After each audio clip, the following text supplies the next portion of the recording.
Hey, hey guys, I'm Adam Walker, retired U.S. Marine and old grunt, and you're watching the Break It Down show.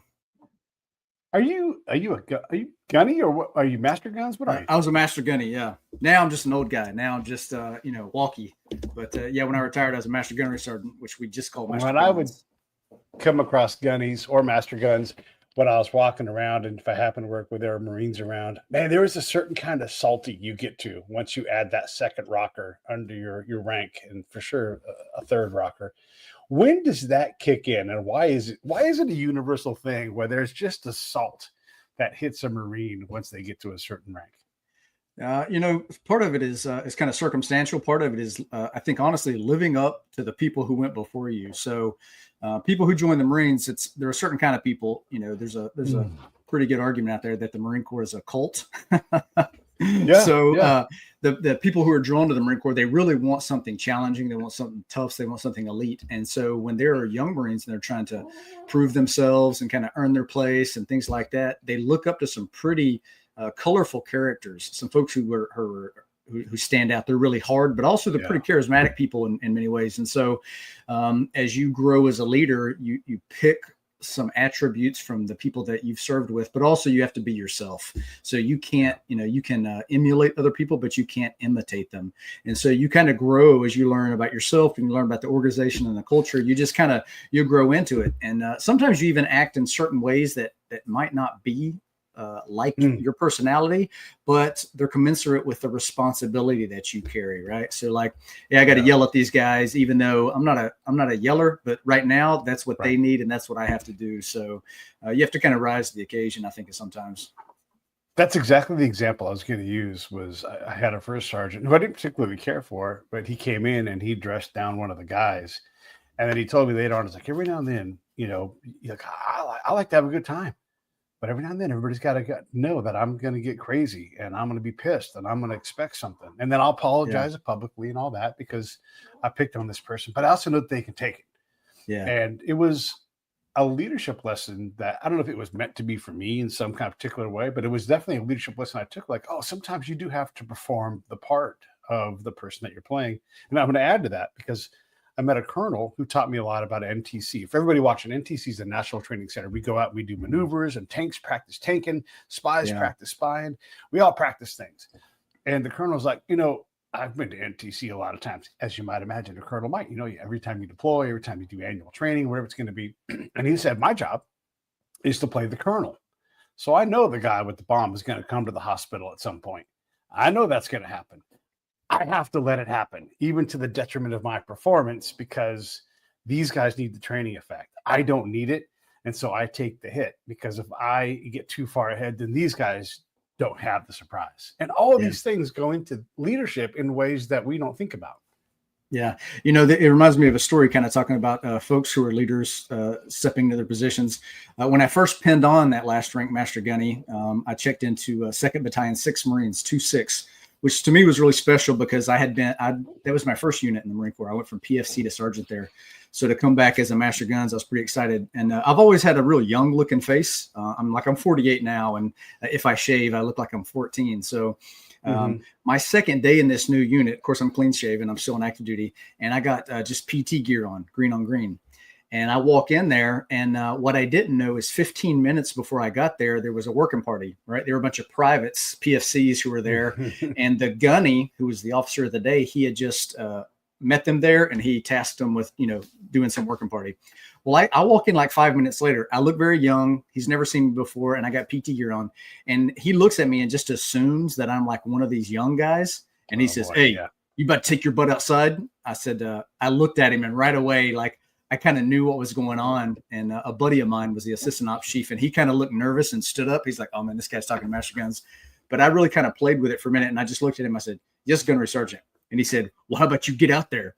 And then I said, "Yes, Gunnery Sergeant, I will." And then I just extended my hand. I said, "First, I want to introduce myself. My name is Master Guns Walker." And this dude, this big gunny, he goes, "Oh crap."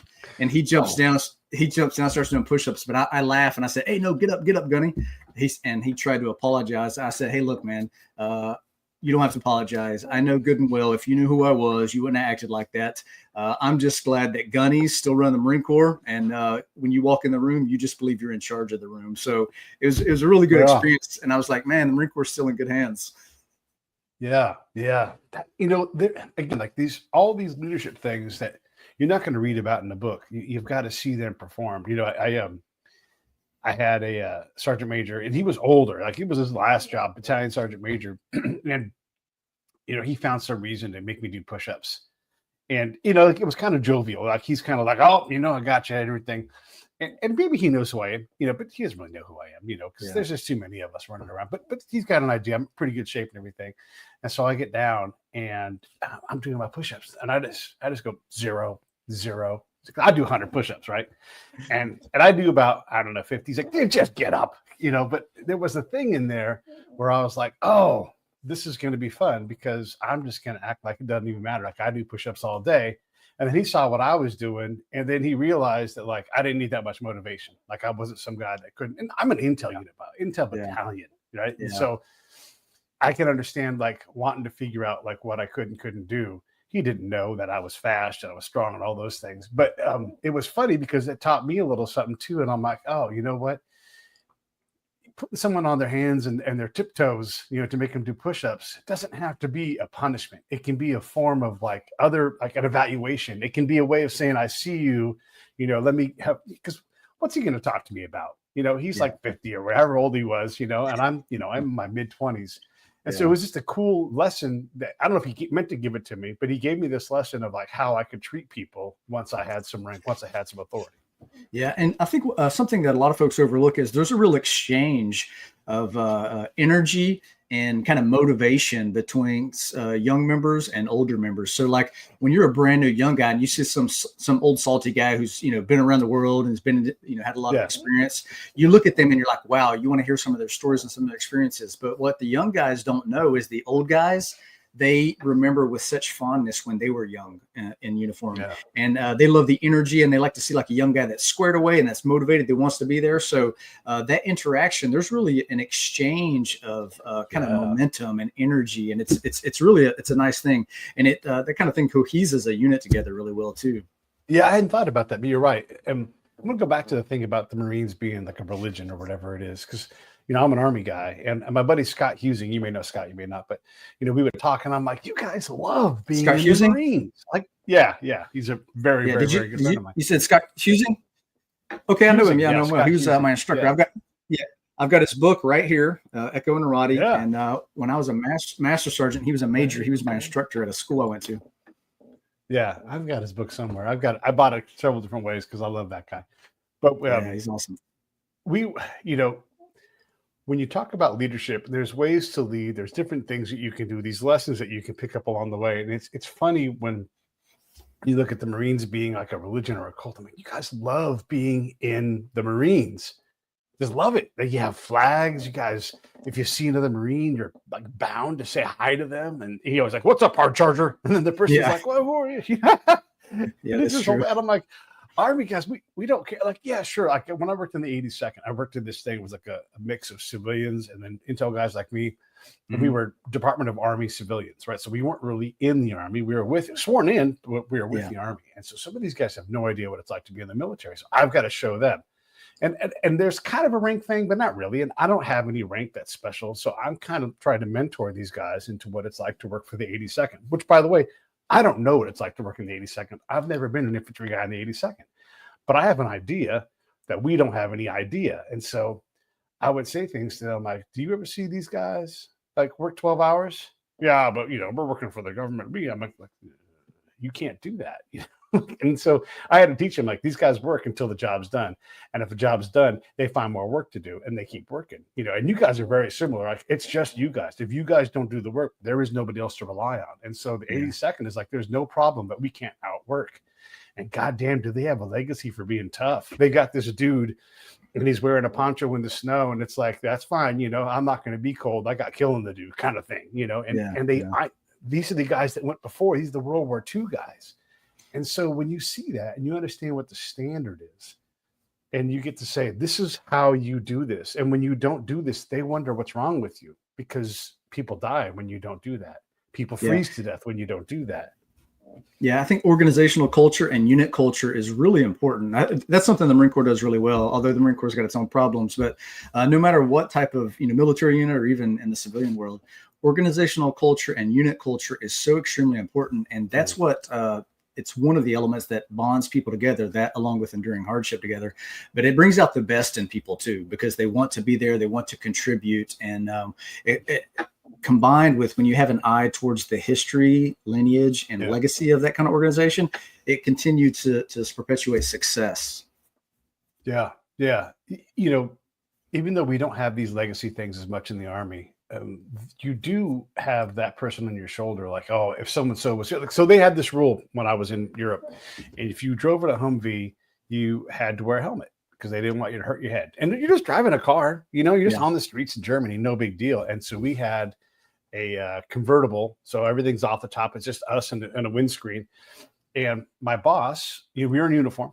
And my boss is like, hey, hops in. And I'm like, hey, we got to wear helmets. And he's like, do we? I don't think we need to. We're going way out across town. And I'm like, it's the rules. I don't know. It's just simple. And he's like, you know what? You're right. You're right. So we put on helmets. And no shit, Sergeant Major saw us out. Nowhere near post. Wasn't looking for us. Happened to come across us. And instead of looking bad, we shine bright. He's like, you guys did not have to even do that. He's like, I'm so impressed. And it wasn't part of our unit culture, but it was part of like leadership culture. And it made us look to be, because we're pretty fucked up. We're an intel unit. We got a bunch of people that, are soft and don't want to do things. By the way, they have attached to us LURS guys. LURS guys, for everybody watching, are rangers who sit on the side of a mountain and they do like hard ass ranger things. And then they got all us, pussy intel guys. And so we had this problem with our unit. We weren't resolute in the right kind of ways. We also had a strategic mission and a tactical mission. So a lot of us were wearing suits and walking, because we're spies. And it made it really hard to put those things together. But when the Sergeant Major sees keys like us wearing our helmets way across town, it lets him know that like, hey, these guys are standard bearers. They're good dudes. And all of these things kind of stack in your favor. Because you are looking for hallmarks of great soldiers, great leaders, so you can mentor in the way that they need. How am I doing? Yeah, that's true. And something that I think young service members, maybe they don't recognize or they take for granted, is if they will adhere to, if they'll have, strict adherence to discipline and standards and the things they don't really care about and the things they don't think are important, they build their own credibility so that they will have the opportunity to do the things that they want to do, right? To get the good missions, to get the good the jobs, because the leaders above them will know that they can trust them in the little things. So it believes it's got this professionalization that they can trust them with the big things. And that's one thing the Marine Corps really is really big on, is a strict adherence and discipline standards. And I think that stuff's important, even though a lot of them are, they can get pretty silly, some of the rules, but it builds habits of thought and habits of action, which is a good thing. Yeah. It's funny because there's also like a healthy sense of rebellion, and so you are trying to get away with things. Because that's what they also want. That they don't want you to follow all the rules. Sometimes you got to break them. But it's funny. That's probably why most veterans have a beard. And never wear reflective anything. That's true. No, not going to do it anymore. Yeah. When I was working a lot of the time, again, I'm Department of the Army. I'm a GS something, right? Whatever. And I knew how to do my job, but I didn't know 100% how to integrate with that unit that doesn't know me. So you can imagine, like, if an Army guy, CI, comes to Helmand Province and I'm in your unit, I've got some work to do before I get carte blanche to go out and do what I need to do to help you guys. And even though it shouldn't be this way, I'm an Army guy. You guys are Marine guys. I've got to find a way in. And if I don't get to go on missions. And I shouldn't even ask because I haven't earned the right. I've got to earn every single thing with you guys before I get there. And so the staff is dangerous to me because if they don't like me, if they think I'm undermining what they're trying to do for the boss, they'll kill me and I'll be off the camp and going somewhere else, right? Like all these things can happen. And I'm talking about us. This is not them. This is us. Yeah. Well, here's what I figured out with Sergeant Majors, because I didn't know how to win them on my side because I didn't help them very much. Well, I can send them my reports, but what do they care about that? Like they're doing Sergeant Major stuff. And then I figured out I go on a lot of patrols, seen a lot of units come through. I've stayed in this one part of Baghdad for a long time. So I've seen units come over and I know what's dangerous and what's not. Like back of this MRAP, I saw just one time, but these guys had a 50 cal barrel that wasn't secure. It was just loose. And look, it's not going to go anywhere 9,000 times out of 10,000. But boy, if anything gets moving to that thing, we get rocking and rolling, we fall down a ditch, that 50 cal barrel, that thing's going to kill someone, you know? And it's supposed to be tied up. There's a place to tie it up. It's just, they had to adhere to the standard. So I realized one day that I can talk to the sergeant major, and, you know, put your sergeant major hat on, right? Like if I came to you and I said, hey, listen, I go on a lot of patrols. I see your guys, and I can be a set of eyes for you when you're not around. I can see things that you're not allowed to see because I see these guys working day to day. And so if it's drinks that are unsecure in the back of an MRAP, or, you know, rounds that are, you know, let loose or whatever, if I see guys climbing on top of a LNTV, they don't have a helmet on, I want to let you know, you got to protect me. You can't say that I'm saying these things to you, but also I want to let you know when guys are doing the right things, so that you can, you know, let them know, like, hey, you know, you guys doing the right thing. I know, I see, right? And that made me so bad. That sergeant major's like, I'll always protect you. You don't have to worry. I want to hear what you have to say, the good and the bad, because I care about these guys. And you really saw, like, it would almost tear up, you know, like, I care about these guys. It's so dangerous out here, and I don't want them to hurt themselves. If we get into combat, I could accept that. But if they fall off, you know, this part of a, you know, thing because they're not tied off, or if they, you know, hit their head and they get a concussion, I can't take it. And that, again, this all goes back to the leadership thing. That little bit to help that sergeant major better take care of his guys and gals, it made a difference, and it made me matter to those guys. And nobody ever fought harder once they saw me perform and do what I did for them. No one ever fought harder for me. When there was, so I bring a lot of bad news, right? I'm bad news Turner. That's what I was. When I bring the bad news, Sergeant Majors, I was like, nope, Pete's all right. We're going to keep him around. And so that unlocked that piece for me, but it took years to figure that out, Doug. In my mind, what does a Sergeant Major have to do when he's deployed, right? But once I figured out what they did and I knew how to help him, man, everything changed for me. Yeah, that's interesting. Yeah, because you know, every individual needs to have a purpose, right, and a sense of purpose, and relationships matter. So yeah, that's a really good observation and a way to become, you know, in the unit, kind of meshed into the unit. Yeah, yeah, and I guess all of this is sort of like a primer on what we're going to talk about, because we're going to talk about the movie The Gift. I'll put the link right here, and it's debuted basically yesterday, and it's on Apple TV. You guys can see it right there. This is a motherfucker of a movie, you guys. It's giving me emotional feelings right now. It's the story of Jason Dunham and the unit he was in, and guess what? Adam was in that unit. And when you hear their company commander Trent, who's been on the show before, when he talks about him seeing Jason and the way he conducted himself, you know, and just all the different things that come to David Kniess, who, you know, makes this movie with you guys, and he talks about, you know, the guys bringing Dunham food because he's working on their patrol, all the paperwork that you know this, there's so much pre-planning and all these things that you have to do, and you would love to go get a bite from the chow hall, but you have work to do, and it's more important that you get work done for all these guys to keep them safe, take care all the heat off of them, than it is for you to go get a cheeseburger or whatever it is. And so they talk about all these elements, and I know the hallmarks of a good leader, and that's what I hear from what people look at Corporal Dunham and what they see from him while he's still alive. Yeah, it's pretty amazing. You know, we've known Dave Kniess since 2004. You know, and so he's really he's been a friend to the guys in Kilo. He's really done an exceptional job telling Jason's story. So in a way that honors the memory of Jason, that showcases the heroic and courageous actions he did, but also telling the story of his brothers, the guys who were in the squad and then the platoon with him. And you'll see many of those in the film, and also the family. And so by watching the film, you know, we're keeping his legacy alive, but also you get a glimpse into the cost that comes with such an action. And so it's a really powerful film. You know, like I said, we've known Dave for over 20 years now. And when I watch the film, I get emotional at certain key points because I know, you know, when these events occurred in 2004, I was a platoon sergeant. I was a staff sergeant. All the guys you're going to see in the film, though, they were like lance corporals and corporals. So they were really young. They were between the ages of 18 and, you know, 21. And so now you're seeing them interviewed, and they're middle-aged guys. And it's really fascinating because some of the experiences seem like they were yesterday, but they were, over 20 years ago. So it's really powerful film. One of the things I'll tell folks too, though, is even though it's going to tug at your heartstrings, I will say Dave did an exceptional job about ending it on a very kind of warm tone, where you get a real sense of love and a sense of brotherhood from the guys in Kilo, and which really to any Marine or any combat veteran will also resonate with that sense of family and belonging and brotherhood and really of love.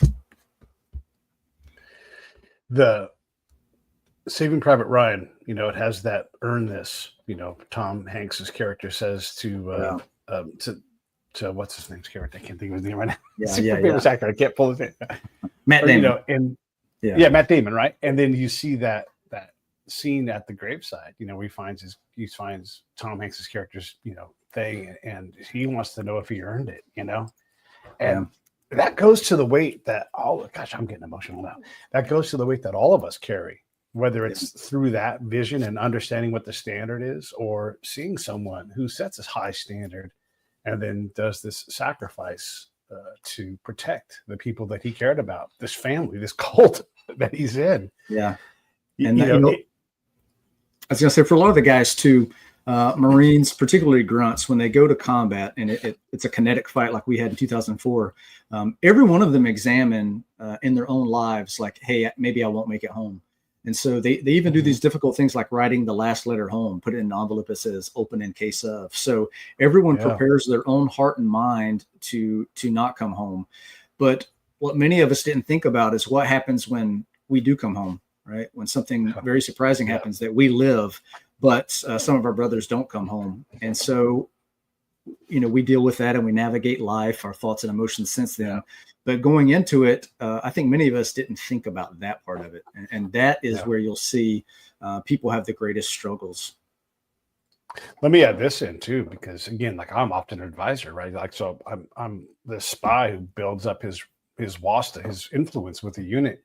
And invariably, like the commander, they grow to love me and appreciate me because I'm helping them keep their guys alive. That's part of my mission, right? And when they start saying, hey, Pete, I need you to come to this ceremony because we lost a soldier in my battalion. Well, I'm absolutely going to go. And I'm a person that they can confide in because I'm not part of the unit. I'm more, because there's a thing with this for everybody else, this, but a battalion commander can't really have any friends. They're really kind of alone. If they spend too much time with one person, that scuttlebutt starts and everything. So they kind of have to isolate themselves in a lot of ways. But I can sit on the couch. I can go to meals with them because I'm just this advocate. I'm this counselor. I'm this, person who has intel. And the more I understand them, the better I can perform. So we spend a lot of time together. When you end up going to these ceremonies, which are heavy, I don't know if you guys did one, because sometimes you're just overwhelmed by your pace of combat. Like you're just out the next day. But for those that don't know, what you'll do is you'll take what's left of that service member. If the helmet's there, if the body armor's there, the boots, and that stuff goes like on this cross. And then they do a roll call and the dude's not there. And like, you hear my voice. Yeah. It is heavy. It is heavy. And these are babies. These are 18-year-old kids. Like you were saying, 21 years old. And this person is gone. And they were there yesterday. Yep. Or they were there 2 days ago. And when you do those things in combat, a lot of times within 24 hours, those same young Marines have to roll back out on patrol. And so they have to compartmentalize in such a way that they can perform their job and continue their mission. So they pack their emotions deep down. Yeah. And for many of them, it's years later before they can unpack them, examine those wounds, and deal with that. So it's pretty difficult. One of the things, for those of you who haven't watched The Gift yet, you'll get a glimpse of this. We did a reunion with a bunch of the guys from Kilo Company back up in Scioto, New York, which is Corporal Dunham's hometown. And so we basically camped out on his family's property, and we conducted a unit hike up to the gravesite. And there we had a memorial service. And we really planned it right. We had some help from like the Marine Corps League and from the VFW. And so we had a color guard, we had a rifle detail, and then we had some bagpipes, right? And then we had a ship's bell there, right? So the Navy and Marine Corps big team.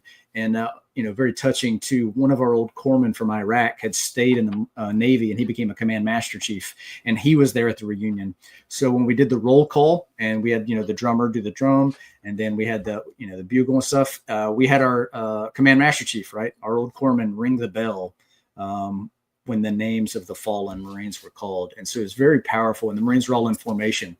And as you go down the roll, you're calling the names of some of the Marines who are there, right? So you call their name and they're saying present, they call the next name present. And then you get the name of the fallen Marine, and then they say their name, and they say it in a particular way. So they repeat their name, and there's no answer.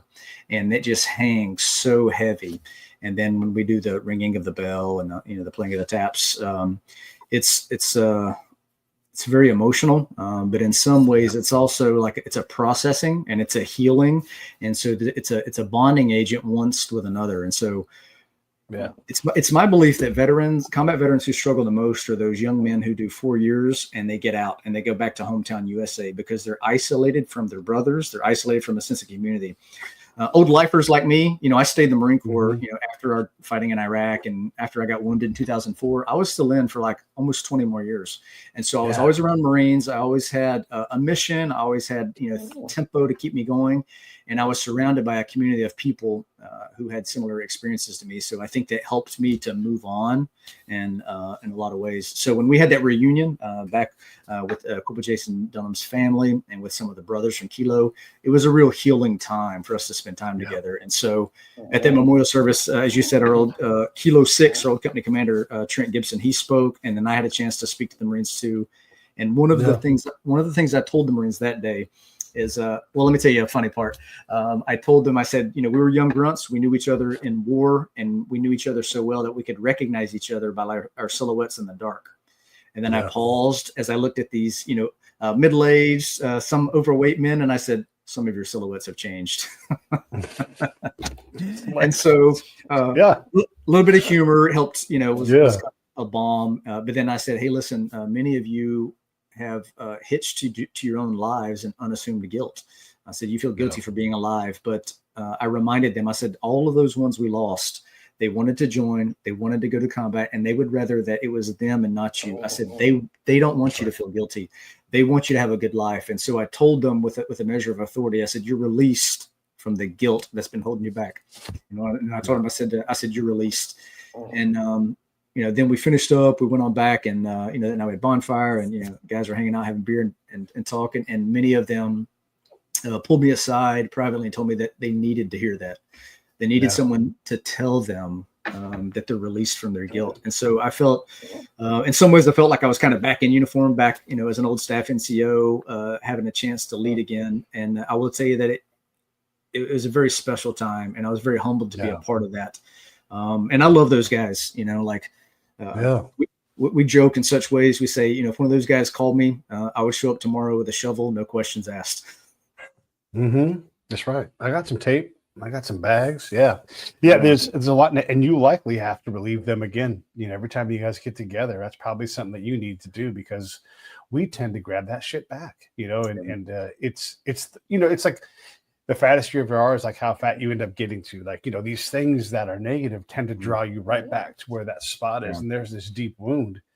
And, I always say that, because when you do a lot of things in combat, you just get damaged. And if we could see that damage, like on my arm, you would treat me completely differently. And I would treat myself differently. Yeah. But because I can't see it, I push on and I push through, and I lean on toughness, and all these things that are great some of the time. But sometimes you need to do things. Like, I've got a very dear friend who is a very good warrior.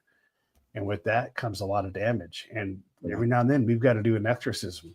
And I've got to get that evil out of him, and you know exactly what I'm talking about. And it might involve too much booze, and it might involve being reckless, but exorcisms aren't gentle. And if you don't do that, and it's a big thing. And again, I want to get back into your guys, but you can't wait till someone's at the end of the rope to tell them to reach out to you. Yeah, that's right. You've got to get them mid rope. You've got to get them off the fucking rope. You've got to constantly make an effort to fight for one another, and you can't save everybody. And that's, that's part of the deal. Yeah. What I say is we have to wash out our cup. And what I mean by that is, as a matter of fact, if Scott Houston's book, Echo and Amati, he referenced an article I wrote. The first piece I ever had published, it was called Post That's Combat. That's your thing? Yeah, Post Combat Residue. Matter of fact, there's a coffee cup right there. So that one that's right there on my shelf. And then this article that's right here. Oh, there you go.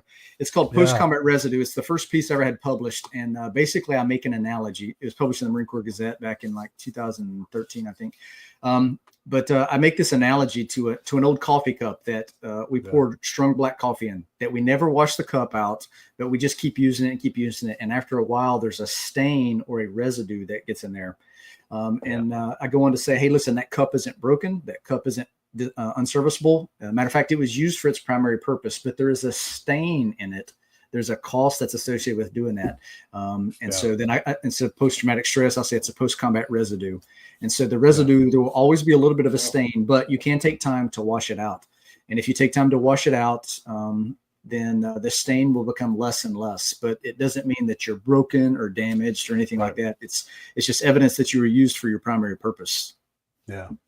Yeah. And I know like a lot of folks like to say post-traumatic growth and, post-traumatic stress or whatever it is. But for me, it's a disorder, and I constantly have to reorder my house, and so disorder is what it is for me. Maybe I'll get better one day, but maybe I won't. But I work on trying to keep myself balanced. I say no to more things. I've learned how to deal with it. Still, look, I still got bad thoughts all the time, but sure, that's how I deal with it, right? And so if for someone else it's going to be growth, and it's a temporary thing, for some of us it's going to be a disorder, that's fine. We've got to deal with these things, but that is all perilous work, and we lose people along the way because life is hard. It doesn't know, Yeah, and you made a good point that we really have to pursue balance because the thoughts, the reactions aren't going to go away. But if we pursue balance, then we can manage them, then we can respond to them in ways that aren't destructive to our own selves, because there's a lot of self-sabotage that comes as we navigate, life afterwards. It's pretty common. Talk to me about your relationship, in the platoon. Back then you're a platoon leader. So everybody watching platoon, depends on the unit and everything. But, it's let's say it's 4 squads and there's 7 dudes in each squad. We're just 30 guys, right? Maybe a little more, maybe a little less, maybe some guys get added on. But the basic thing is you're the dad, and you're out there trying to make sure everybody's all right. And just so you guys can understand, and then I'm going to let Adam talk about this. You come across an infantry unit. These guys are all paratroopers. This is where I was at. And I see the E7 prepping these guys for their patrol. He's not going to go on patrol. That's not his job. His job is to be there on the camp, take care of things. He's more administrative at this point in his career, and he's putting his hands on his guys on their belt. Like he's checking them before a jump, and he's checking everything out, and he's smiling. And you can see he loves these guys. He's going to make sure they're as ready as they can be to go out that gate that day. He didn't give 2 shits about me. I'm just going to sit in the back of a truck somewhere. But I watch him adore these guys and care for them and show them what it means to be a leader who's very hands-on. He's like, turn around, let me check everything out. I want to make sure everything's good. I don't want to miss a detail before you get out, because when you leave, I'm not in control anymore. So I got to make sure you're as squared away as you can be. And I talked to him about it, and he was very emotional about his guys. Like he had a real, a lot of times you hear I just want to take care of soldiers. And I'm like, that's what you say at a board. That's what you say to get promoted. But then you see guys who do it. And it's amazing. So when you're looking at your platoon and you're dealing with all this stuff, it is heavy fighting. It is dangerous. Guys are getting hurt, and getting hurt is, it can be anything. You can sprain an ankle, get back out there, whatever it is, right? You're dealing with a lot of damage before, Corporal Dunham jumps on that grenade. So talk a little bit about your relationship with your platoon.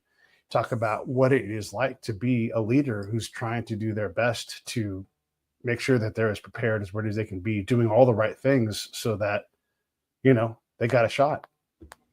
Yeah, it is very much like a family. And so in some ways you're like mom and dad. And so I was a platoon sergeant in one platoon. So I was a staff sergeant. I was a platoon sergeant. I had a lieutenant. Corporal Dunham was in a different platoon. My buddy John Ferguson was his platoon sergeant. So, we had 4 platoons in the company. And so, I was a platoon sergeant, 1 platoon, and Dunham was a squad leader in a different platoon, but we were all in Kilo company.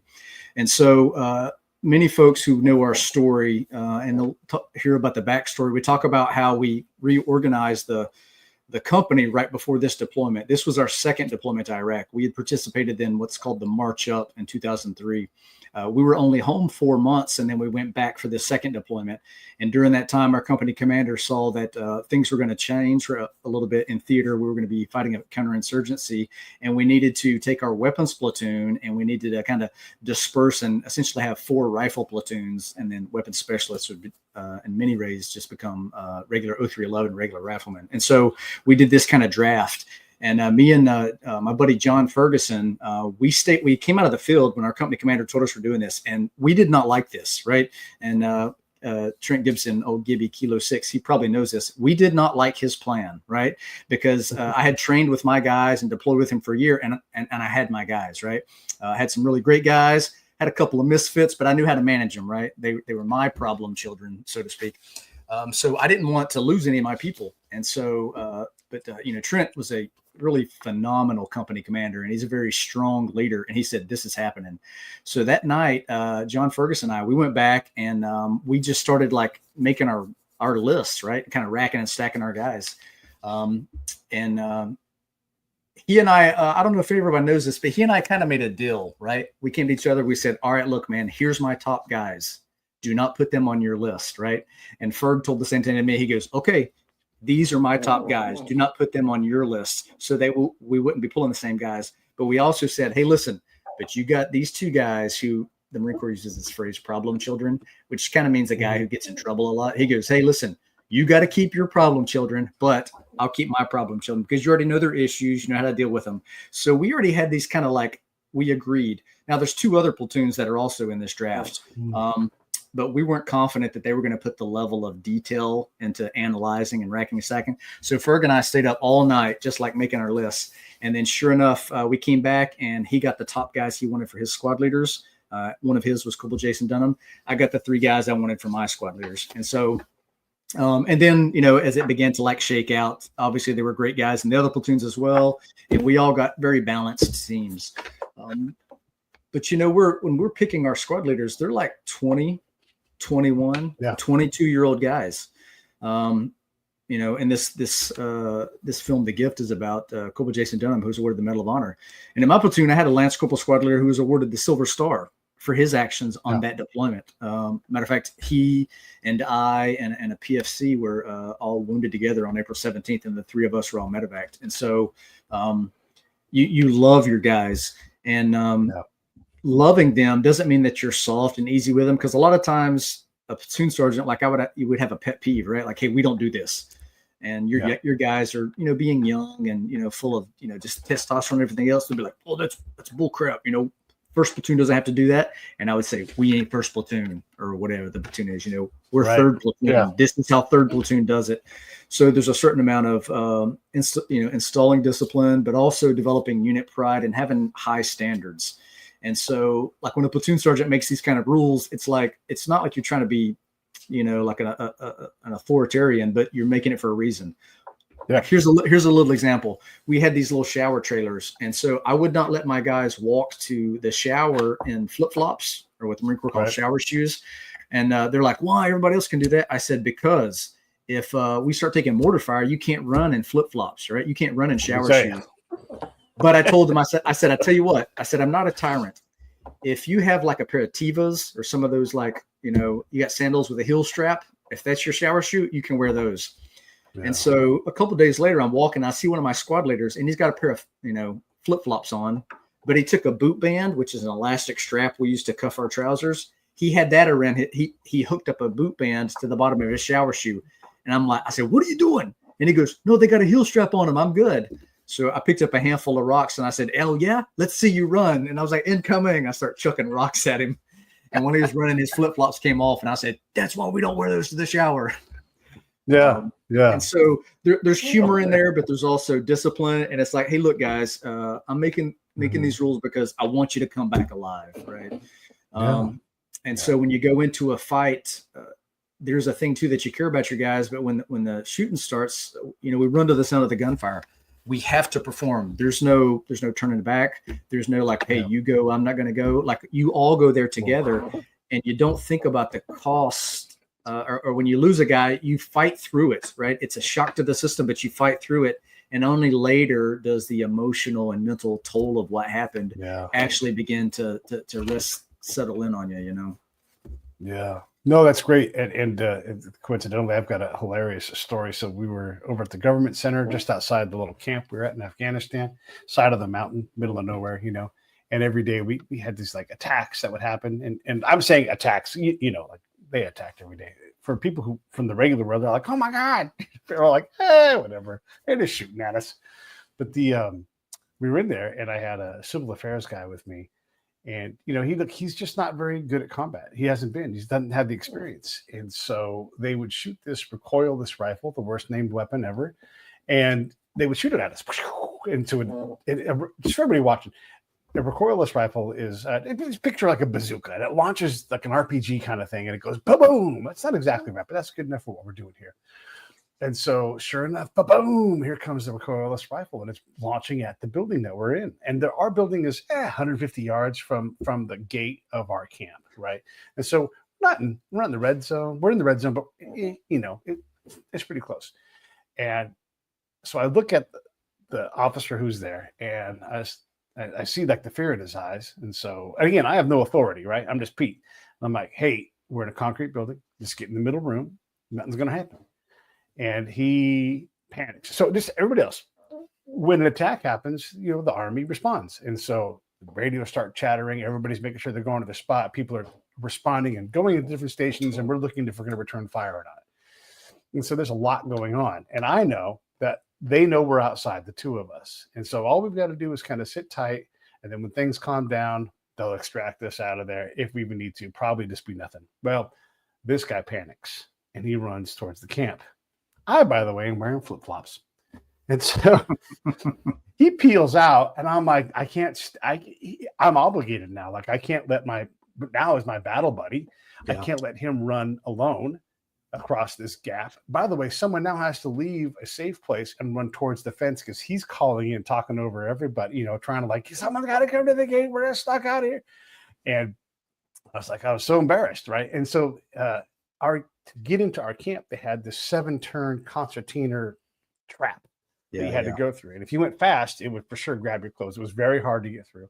Yeah, so as we're running away from the combat, I'm in my flip-flops. He's running. He's way ahead of me. Doesn't even give a fuck about me. And I'm just like running like, oh, you got to be goddamn kidding me. Running out towards combat is another civilian dude. And he's going to go run to his guards that are contract guards that kind of help us protect us. And so he's like, tick. And I'm running and I'm like, this is so embarrassing. This is the former Green Beret guy. He's going to see me running away from contact. This is so embarrassing, you know? And I'm like, I was like, it was the worst thing ever, but I was trapped. And for sure, I'm like, why am I wearing flip-flops? It made sense of our flip-flops because I was going to a place where I take my shoes off now. So I'm like, I'm just going to wear these things like these guys. But it sure as shit got stupid. I was having to run through that stupid 7-turn, you know, all these things. Oh my goodness, that's funny. Terrible. Yeah. I'm going to get back. You know what? This makes me think of some random. Okay, yeah. Go ahead. Real quick, I got another funny thing. Yeah. It just occurred to me. One of my favorite memes. You know, there's always some good inter-service rivalry or banter.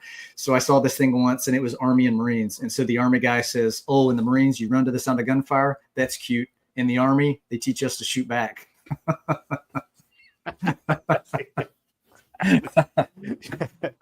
Yeah.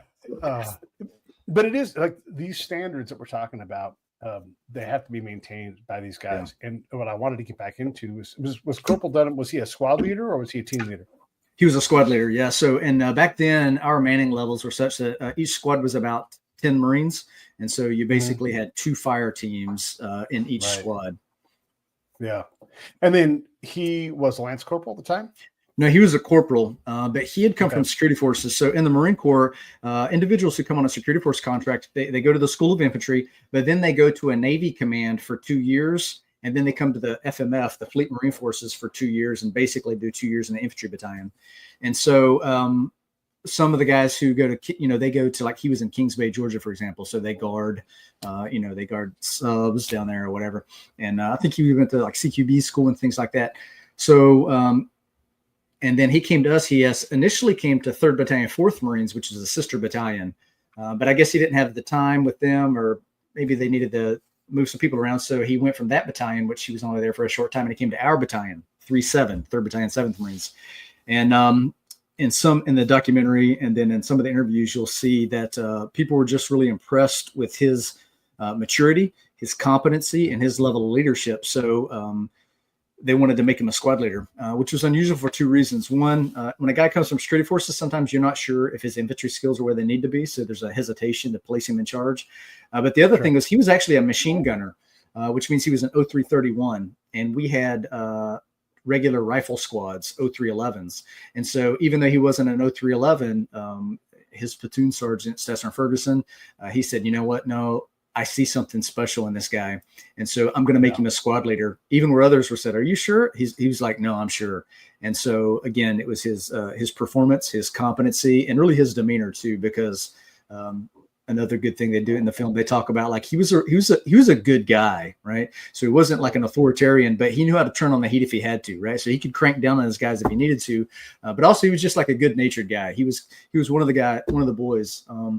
I didn't know him well because I was a platoon sergeant over here. And, I knew him like I knew all the guys in the company, but I didn't know him like the guys in his platoon, the guys in his squad, which will come out in your film. But one time I can remember just going up to the barracks. I'm a platoon sergeant and I have to check on the guys, right? And I just remember he's like him, and half a dozen other guys are standing around with their shirts off. They're like grilling steaks and drinking beer and playing music loud. And I'm just making sure I'm just kind of walking through, doing what they call LBWA, leadership by walking around. Hey, what's going on around here? And they're like, these guys are just like, they're just specimens of manhood. Like, what's going on, Sergeant? How you doing? You want a beer? I'm like, no, I'm good. And you guys don't have too many either. And it was just one of those environments where, it's a very Spartan thing, but it's a very kind of macho thing too. But it's also, honestly, man, it's a very beautiful thing to see the brotherhood and to see just how vibrant and strong and alive these guys are. And, something that comes out in the film too, is it talks about he had to extend his contract to make the deployment. So because of the timing of his end of active service, he didn't have to go to Iraq, but he was a squad leader. He trained his guys and he felt an obligation to his men. Now that's powerful. He felt an obligation to his men. He was like a 22-year-old corporal, right? Yeah. He's not like some 40-year-old guy who's been around forever, right? He's a very young man, but he feels an obligation to his Marines. They are his brothers. And he's like, nope, you're going, I'm going. And it was like almost as though it wasn't a decision, as though it was an inborn sense of duty and obligation that he did. And what's remarkable is that happened to a lot of guys. There were a lot of young men who did that. It just so happened that his story culminates in, that really courageous act of valor. Yeah. We're talking about the standard, right? And I don't want to make things political, but I did a show about Tim Walls and what the standard is for a sergeant major, and you're describing it. If you were in a artillery unit, your motto is king of battle. You have to deploy. There's no sergeant major in the military that's like, no, don't deploy my guys. They're all like, no, deploy us first. We're the best. We have to go. It shouldn't be anybody else but us. This is what we have to do. This is what we're born and bred to do. This is what we train for, right? That's the attitude. And then you got a guy like Corporal Dunham, same things. Like, I could have got out. I could have done something else. I could have been somewhere else. Yeah. But I couldn't in good conscience let these guys go. It has to be me that leads them. It has to be them. I couldn't live my life. I'm speaking for Jason, like I know him or something, but I know these guys.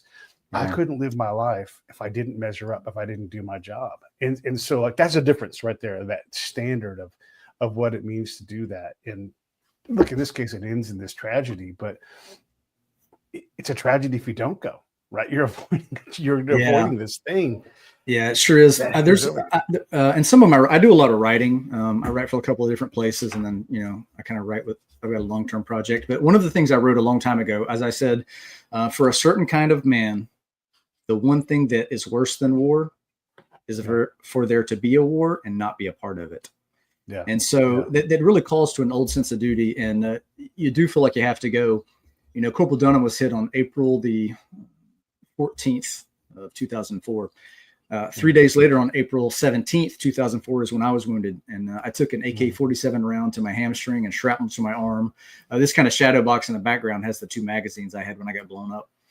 So I got medevaced, and I did the whole medevac journey. I got hit in Huseba. I went back to the what they call the FRIS, which is I think field resuscitative surgical suite or something like that, in Al-Qaim. And then I went to an Army, what they call a cash hospital in Balad. Then I went to Kuwait. Then I went to Germany. And then I went all the way back to 29 Palms, California. And while I was there, the unit is obviously still in Iraq. And I'm healing up from this, this AK-47 round went straight through my hamstring, had a dime-sized piece of shrapnel on my arm from a grenade. And I was just absolutely consumed with the idea of getting back to where the guys are. Right.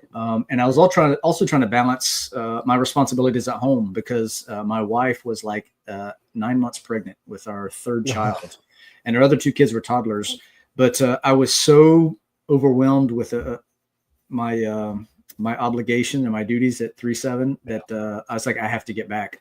And so I had to jump through hoops. But less than 90 days from being medevaced, I was flying back to Iraq to finish the deployment. And you're proud of that, that's like, this is what I did. Yeah. Yeah. I mean, there was a cost associated with that, like for years, like working through family issues. It's like, I could have been home for the birth of my child, but I left like 2 weeks before she was born.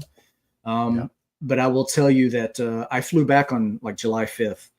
While I was flying back, I got a phone call informing me that my platoon the company had gotten hit, and 3 guys from my platoon had got killed. And so, my first thought was that I should have been there.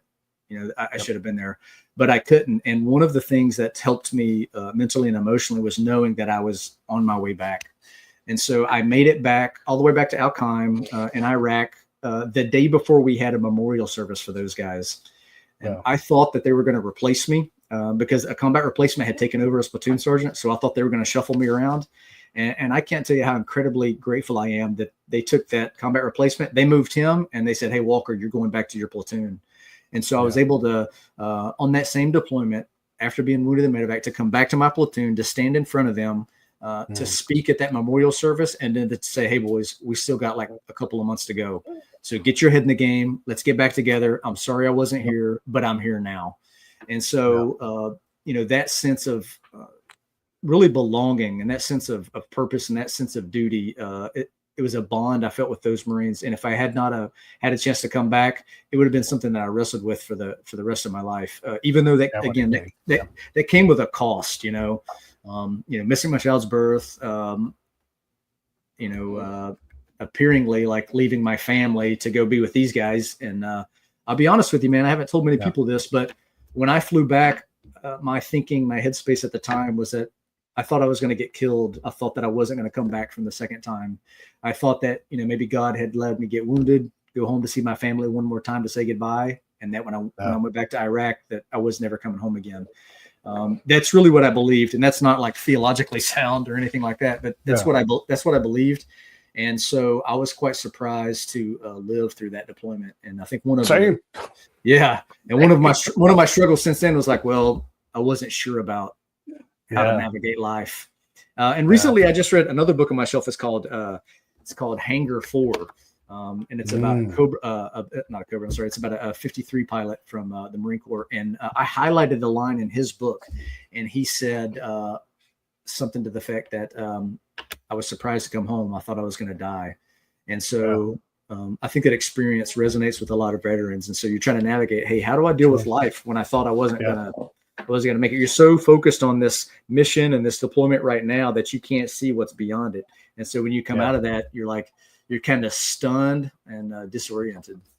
There's a lot in that, because your wife gets to say to you, but we actually are your family. Yeah. And then you don't have enough of you to go around. Yeah. And then on top of that, your nation gives you this moral injury of being like, hey, we were only kind of half-assed it, believe we're just not going to do this job. And you're like, I went over there.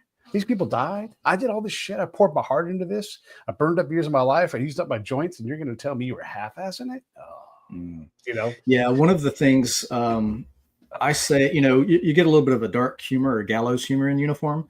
So I did 3 tours in Iraq, but I never served in Afghanistan. And people, just because of my generation, they assumed that I served in Iraq and Afghanistan. So when they asked me, "Hey, did you go to Afghanistan?" My response is no. Losing one war was enough for me.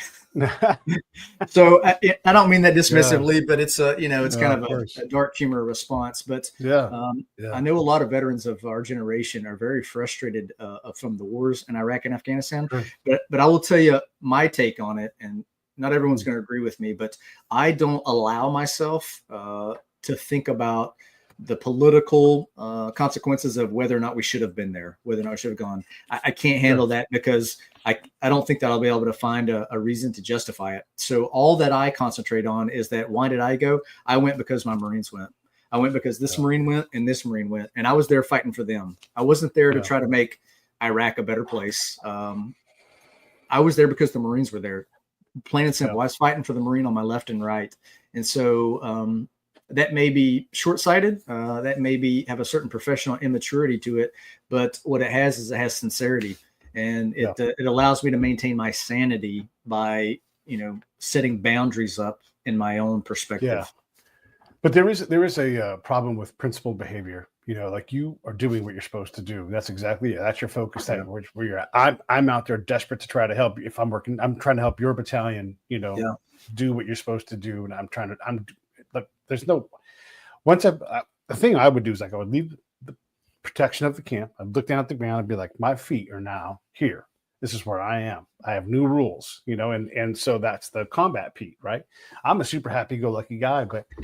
I worked past all of the pain, all of the anxiety, everything. And I just worked and I worked and I worked. But the folks who make the big decisions didn't have the license, didn't have the desire. And so it's like you betrayed me, and I told other people in Iraq, like, no, this is what's going to happen. This is how we're doing it. And it was all a lie.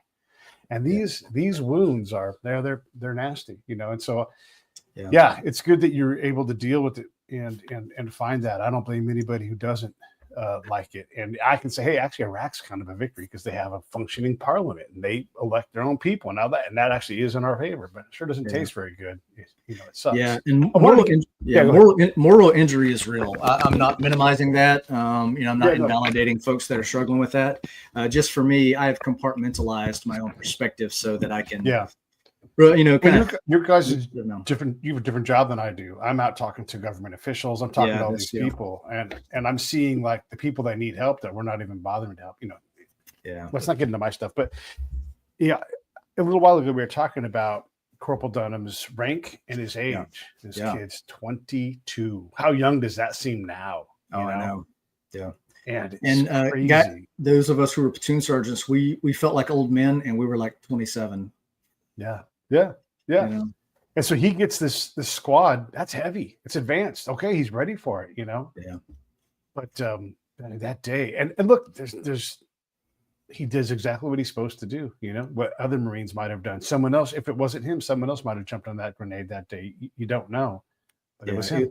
It was selfless and it was in a moment, and two of the men you'll see in this documentary are Bill Hempton and Kelly Miller. One was a fire team leader and one was, I believe, a rifleman at the time. So they were guys in his squad.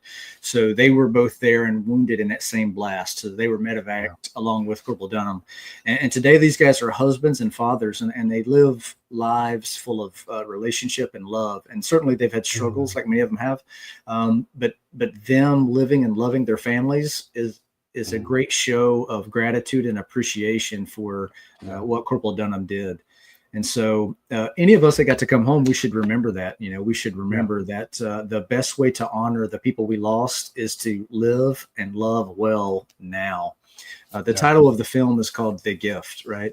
And one of the quotes that you'll see appear somewhere in the movie is something that I wrote and then I gave to Trent Gibson the night before he spoke at the National Museum of the Marine Corps. And so the kind of what they call Medal of Honor Week, there's like kind of three events. There's one in the White House where the President of the United States gave the medal to Corporal Dunham's family. Then there's one at I think it's at Congress called the Hall of Heroes.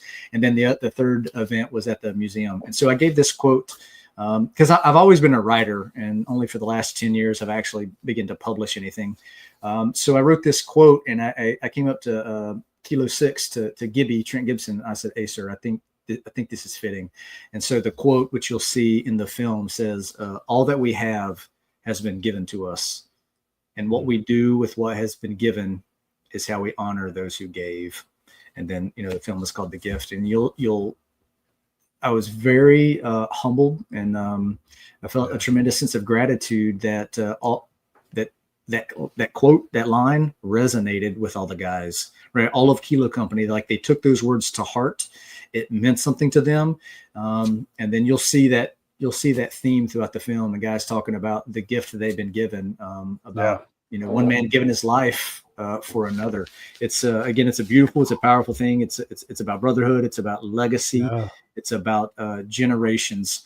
And, Marines are really big on history. We're big on legacy and the things that went before us. And there's people we can name, right? We can name Manila John Vassalon. We can name Chesty Puller. We can name, Dan Daly. Marines in succeeding generations will name Corporal Jason Dunham, right? Yeah. There's a station down at the Crucible in Paris Island that's named after Corporal Dunham. There's a barracks in Kings Bay that's named after Corporal Dunham. There's a Navy ship named after Corporal Dunham. And so we've got a group of guys right now who knew that man. So although he is and will be a legend in the Marine Corps history, he was also, he's also a good kid from a family in upstate New York, He's a guy who was known by people who are still living today. Yeah. I don't know if you know this or not, but Andrews and Wilson wrote the most recent Jack, what did we call it? Tom Clancy, Jack Ryan book. Okay. And the corporal, making me emotional.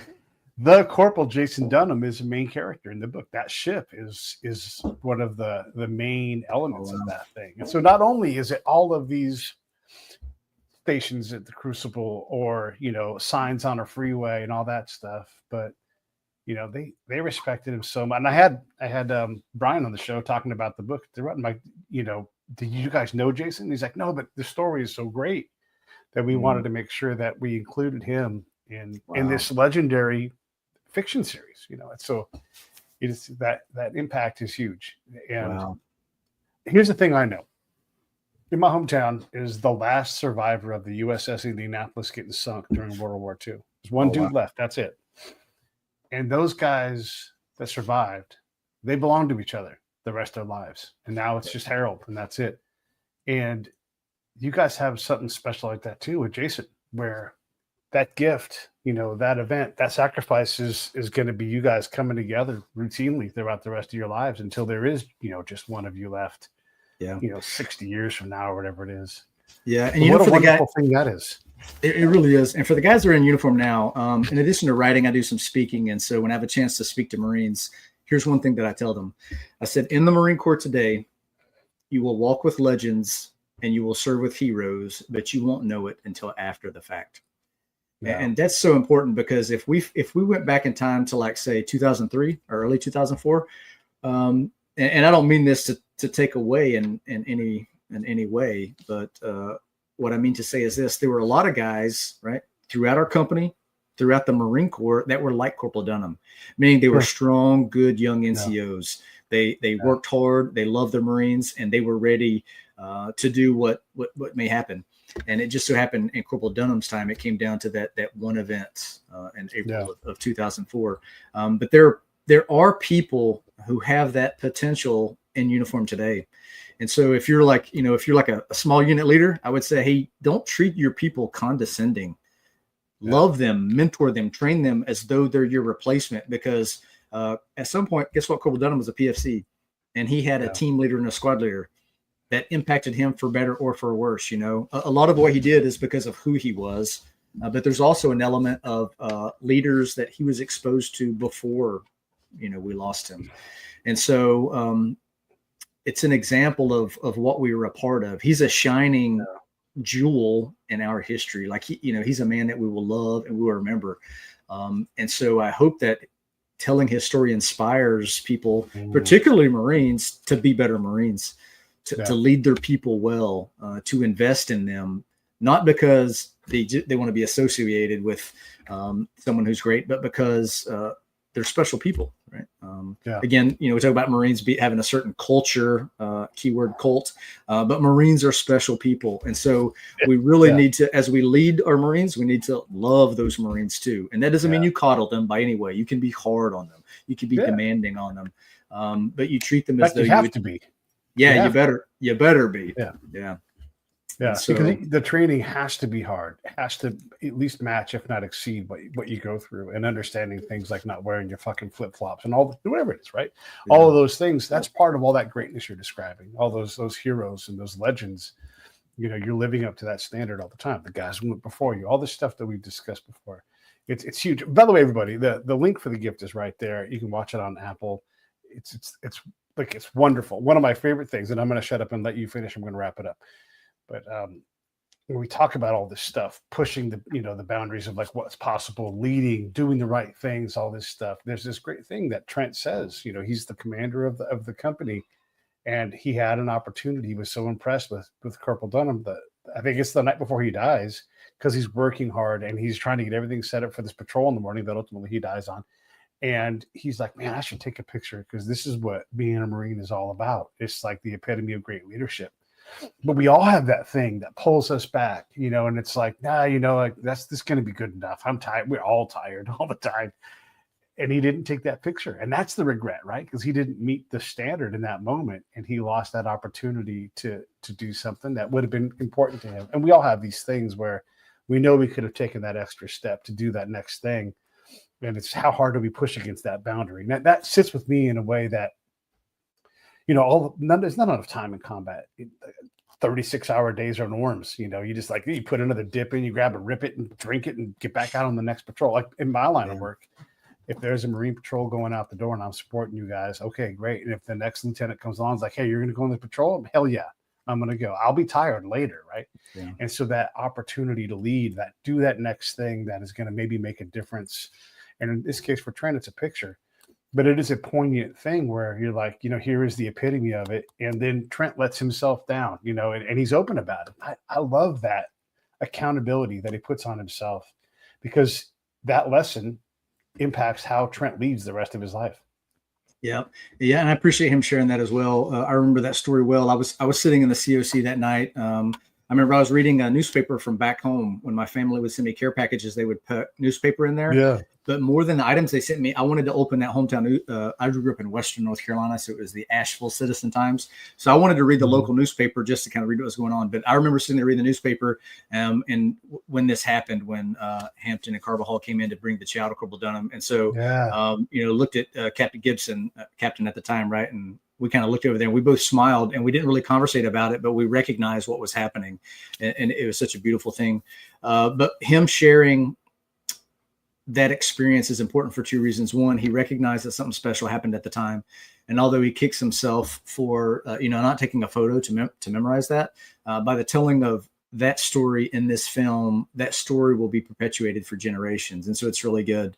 And it has been my experience, the Marines who have fought in Iraq and Afghanistan, the experience have been so raw and so real. I routinely hear things now that I did not hear as a young Marine. And what I mean is I hear Marines tell each other, I love you.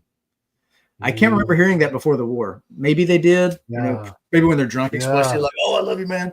But I routinely heard that since we started fighting in Iraq in 2003. And I've seen it across Marine veterans and leaders. So not just buddies, not just peers, but leaders look at their Marines in formation and say, hey, I love you. And I think that's a powerful thing, because we recognize that not everybody comes home. And so if I were to lose a guy, what's the one thing I would want him to know before he was lost? I want him to know that he's loved, that his brothers love him. And I think that will make it a little bit easier is probably not right. Make it easier is not the right phrase. It will bring a measure of comfort to the families that they know that the son they lost was loved, that he was loved by the people who are around him. That will provide a measure. It won't make it easier, but it will provide a measure of comfort. And so, I appreciate, Trent sharing that story, and really, and even what you're doing in this podcast, people sharing their stories is what connects. Yeah. Yeah. People connect through storytelling, and that's actually my method of writing. So when I write for Eddie's Veterans Magazine, or this year I'm going to have a column in Leatherneck Magazine called Lessons. Oh, nice.